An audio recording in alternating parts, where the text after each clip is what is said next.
In 1882, on the quiet hills of Hyde Park, New York, a child was born. A child raised in wealth and comfort, yet destined to face storms no fortune could conceal. His name was Franklin Delano Roosevelt. Let us take a brief look at the lights and shadows of this influential man. His father, James Roosevelt, was a wealthy landowner, gentle, kind, but often ill and frail.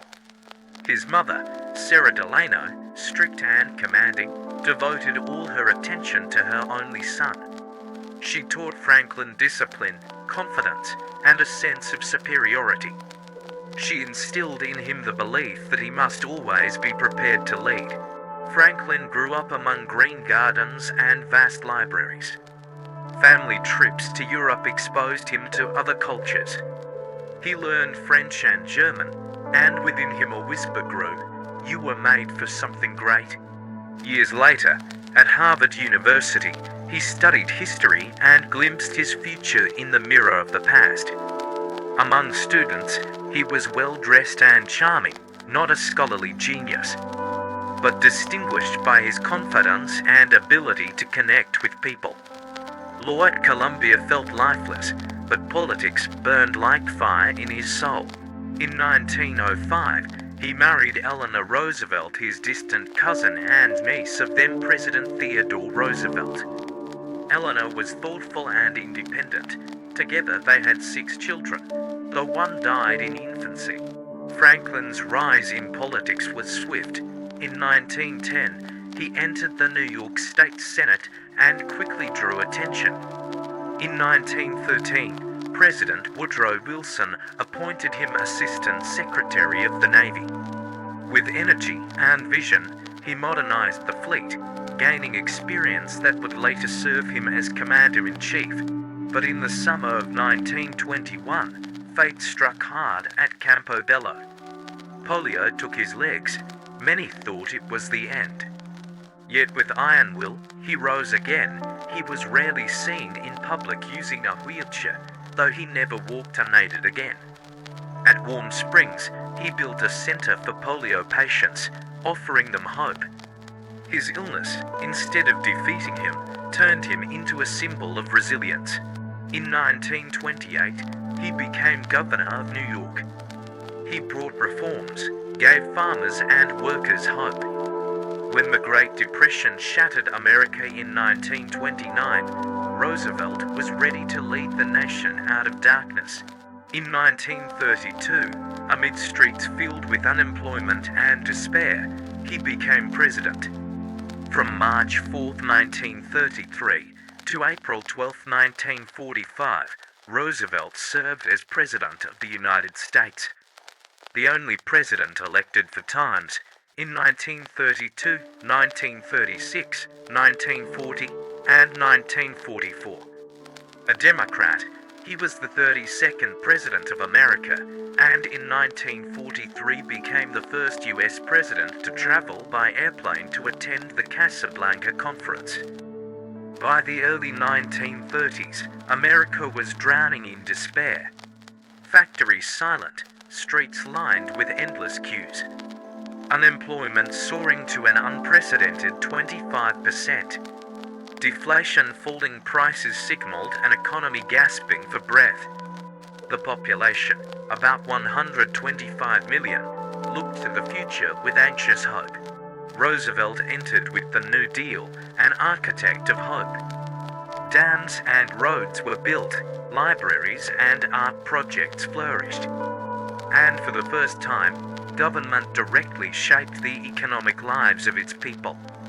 Charts show GDP rising from $877 billion in 1933 to over $1,195 billion in 1936. A steady climb from the ashes of depression. The path was not easy. In 1938, the economy faltered again. Unemployment rose back to 19%, and deflation cast its shadow once more. Yet the population kept growing, 128 million by decade's end, a testament to society's endurance. Then came World War II. Factories roared back to life, this time producing tanks and planes. Military spending leapt from billions to tens of billions, and the American economy surged at unprecedented speed. GDP rose from $1,681 billion in 1941 to more than $2,524 billion in 1944. Towering columns on the charts, like monuments of steel. Unemployment, that heavy shadow, collapsed during the war, from 9.9% in 1941 to less than 2% in 1944. Nearly the entire workforce engaged in the war effort. Women entered factories, the "We Can Do It" posters adorned the walls, and society was transformed. Inflation surged above 10%, a sign of mounting costs and the economy's racing pulse. Yet the government, through rationing and price controls, sought to keep daily life stable. Meanwhile, the population grew from 132 million in the early 1940s to 139 million by war's end.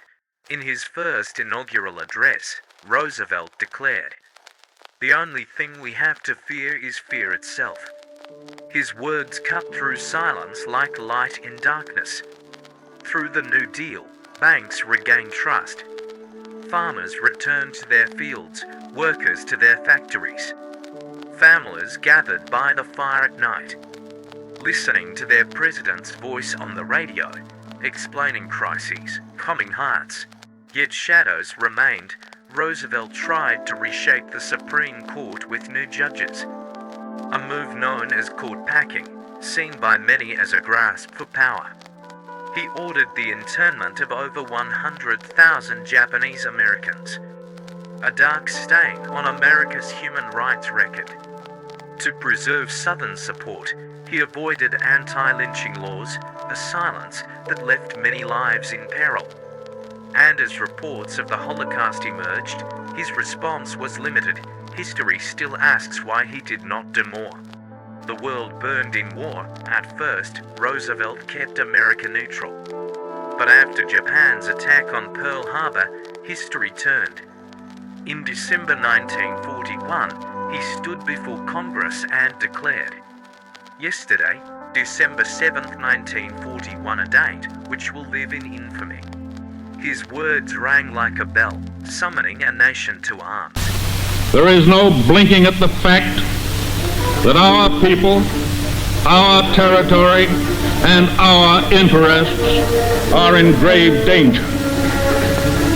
With confidence in our armed forces, with the unbounding determination of our people, we will gain the inevitable triumph, so help us God.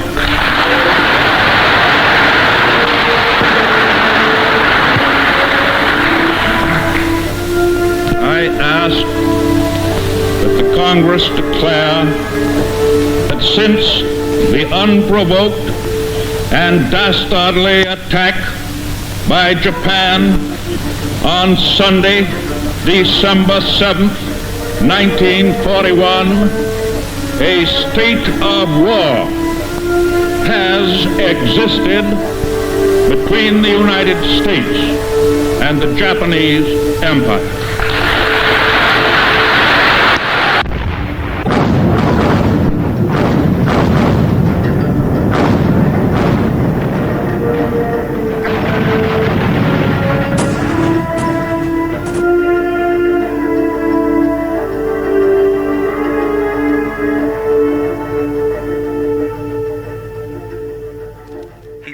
Churchill and Stalin drew maps of war and lifted America from isolation to global leadership. In April 1945, just before the war's end, Roosevelt suffered a fatal stroke at Warm Springs, Georgia. He collapsed while sitting for a portrait and never regained consciousness. The unfinished painting remains, a symbol of his sudden departure. At his side was Lucy Mercer, his secret love. A revelation that shocked his family after his death. Eleanor, despite years of emotional distance, remained in the public eye as a strong First Lady, later becoming one of the most influential women of the 20th century. His children each followed different paths. Anna, his eldest daughter, was his closest companion, even serving as hostess of the White House in his final years. James, Elliot, Franklin Jr., and John entered politics or business, but none reached their father's fame. The Roosevelt family lived under the heavy shadow of his name. After Roosevelt's death, Vice President Harry Truman assumed the presidency. He made a decision that shook the world: the use of atomic bombs against Japan. The war ended, but humanity entered a new age, an age overshadowed by nuclear weapons. Roosevelt's legacy endures, a dual inheritance. A man who, with crippled legs, moved a nation. A man who, with words, conquered fear and revived hope. A man who reshaped America and the world. He laid the foundations of the modern welfare state, lifted the nation from the Great Depression, and led it to victory in World War II. Yet alongside this bright legacy lie shadows: court packing, internment camps, silence on lynching, and insufficient response to the Holocaust. They remind us that even the greatest leaders are human, with flaws and failures. Franklin Roosevelt stood as a hero on history's stage. A hero with paralyzed legs but iron will, a voice that calmed millions. Decisions that saved a nation and changed the world. But he too carried shadows, choices now seen as mistakes. His story is that of a man who lived between light and darkness. A man both inspiring and controversial, and perhaps it is these contradictions that make him one of history's unforgettable figures.